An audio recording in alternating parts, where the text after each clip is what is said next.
তার জীবন দশায় যুবক বয়সে হিলফুল ফুজুল নামে একটা সংগঠন তৈরি করেছিলেন। কি মক্কার নির্যাতিত, নিপীড়িত, অত্যাচারিত, ন্যায় বিচার থেকে বঞ্চিত লোকদের জন্য মানবতার বার্তা পৌঁছে দেওয়ার জন্য উনি হিলফুল ফুজুল নামে একটা সংগঠন তৈরি করেছিলেন।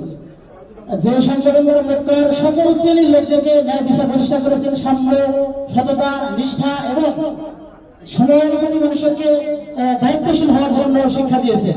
তো তারই ধারাবাহিকতায় আজকের এই আল ইনসাফ প্রতিষ্ঠান, যে এরাও আগামীতে ইনশাআল্লাহ অরাজনৈতিক ভাবে হলেও, যদিও অরাজনৈতিক হয় সংগঠন বলতে গেলে হয়, আল্লাহ রাসূল সাল্লাল্লাহু আলাইহি সাল্লামের সংগঠক ছিলেন। উনি একজন নিজেও সংগঠক ছিলেন। উনি রাষ্ট্র পরিচালনা করেছেন ইসলামের দ্বারা। খলিফারা মরুর থেকে সেরা কম্বল পরে, সেরা গামছা পরে, সেরা গেঞ্জি পরে করে রাষ্ট্র পরিচালনা করেছেন।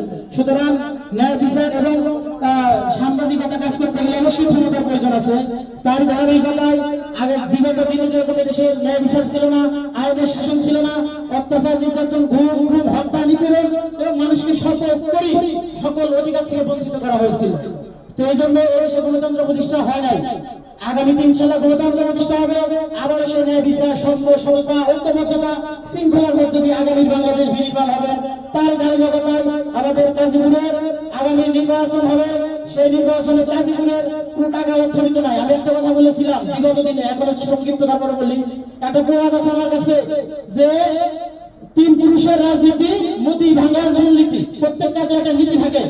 আমাদের গাজীপুরের মূলনীতি ছিল নদী ভাঙ্গা। নদী ভাঙ্গাকে ব্যবহার করে তিন পুরুষ গাজীপুরের মাটিতে রাজনীতি করেছে। কিন্তু গাজীপুরের মানুষের ভাগ্যের কোনো পরিবর্তন হয় না। নির্বাচন আসে, কলার পাতের পিটুলি খায় আর ভোট পায় আর নদী সারবে বলে নদী ভাঙ্গা করেছে। আজকে যে জায়গায় এসেছি আমরা সবাই গাজীপুরিয়া। কেন গাজীপুর আজ গাজীপুরে থাকে? কেন গাজীপুর আজ গাজীপুর নির্মাণ করে? আমাদের গাজীপুর নির্মাণ করার জায়গা ছিল না, কিন্তু তারা করে না। বিগত দিনে তারা রাজনৈতিক ক্ষমতাকে ব্যবহার করে গাজীপুরের মানুষের রক্ত চক্ষুকে, মানুষের রক্ত জল করা পয়সাকে সমুদ্রের ভিতর, নদীর ভিতর ঢালিয়ে দিয়েছে। যে জন্য গাজীপুরে কোনো উন্নয়ন হয় নাই, সমাজ সেবা পর্যন্ত কাজ হয় না। আজকে আনন্দ দিয়ে বলতে হয় গাজীপুরে এসে গাজীপুরের মানুষ উন্নয়নমূলক কাজ করতেছে, সামাজিক কাজ করতেছে। অথচ আমাদের গাজীপুরে এগুলো হয় না, বিগত দিনে করতে যায় না। এই লোকরা তো গাজীপুরে করতে চায়, আমরা গাজীপুরে করতে চাই, কিন্তু আমাদেরকে এক ঘরে করে রাখা হয়েছিল, বঞ্চিত করা হয়েছিল।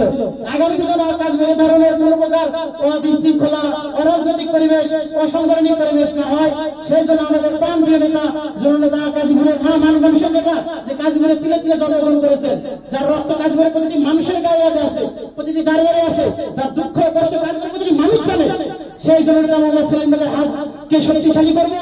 গাজীপুর উপজেলাতে ইনশাআল্লাহ গাজীপুরের ইতিহাসে, পূর্ব সকল ইতিহাসের বন্ধ করে গাজীপুরের ধানের শীষের নিম্ন